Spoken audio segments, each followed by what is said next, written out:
So let's take a look at a couple of Bibles and see how it compares. The first on the list is the New King James large print thin line reference, and that is the Bible that this is a model of.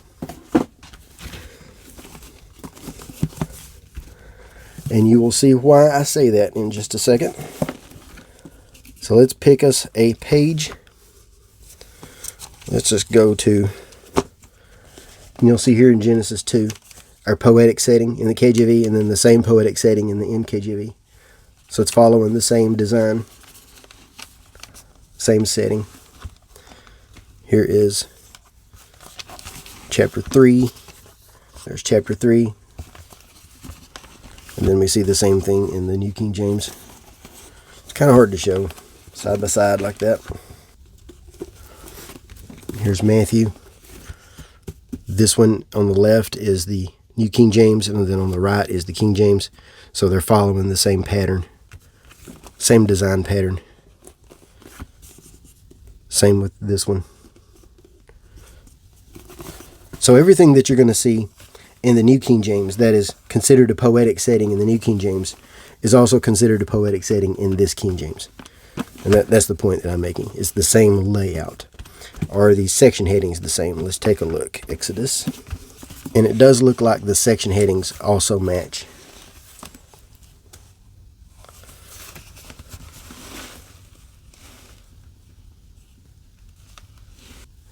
So I think the section headings are also the same, at least for the most part. I've not checked them all. But for those that I did check, they do look to be the same. Next is the McLaren and KJV. Now this one has the same footprint, but of course it's thicker than the Thinline. And then here is its text, larger print, but you don't use extra space for a poetic setting, so there's a lot of space lost in poetry because of a lot of the white space that's used. But they both have the footnotes in the bottom. Now the McLaren has more references, has the same footnotes. So here's the text.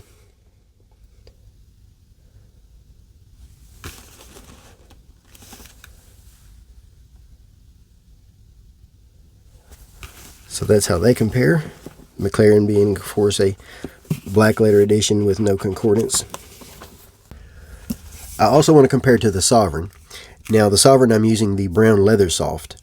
This is the one I use the most. And for that comparison, I'm going to look at the purple leather soft in the paragraph style KJV. So here is the difference in footprint. Quite a bit of difference in the overall footprint, but then the Sovereign is a lot thicker. Weight is similar. So the Sovereign being a verse by verse, 9.5 point versus the 10 point of the paragraph style. And the Sovereign has color for verse numbers and all the highlights. And then its Psalms and Proverbs are in single column, but no other poetry is formatted this way, while the paragraph style is formatted all the way through the Bible. So here's how they compare.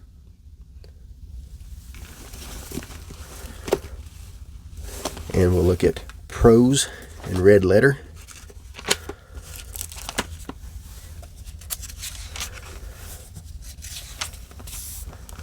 So there's how red letter compares. Now all their other tools are the same. So same book introductions, same material in the back, same concordance, same maps, same reading plan, same lists. References and footnotes are the same. So that's how the Sovereign compares. And I also want to show how the large print paragraph style compares to the regular verse by verse large print Thinline. Both are genuine leather, and the verse by verse has a little bit more of a cowhide look and feel to it. The footprint is about the same, thickness is about the same. The regular Thinline is a little thinner. And then, of course, being verse by verse with no formatting of any kind. So let's turn to Psalm 111.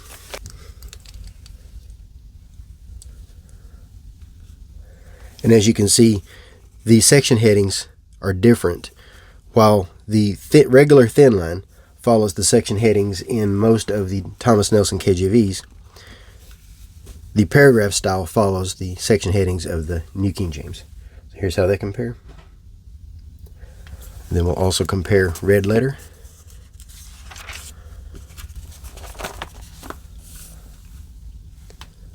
The regular Thinline red is a little brighter, and the font is a touch bolder. It's actually a little bit larger. And then the regular Thinline in the back has the maps, the 1-year reading plan, and I did read from this one a little bit this year, but not much. Couple of days, 2-3 days. So that's how that compares.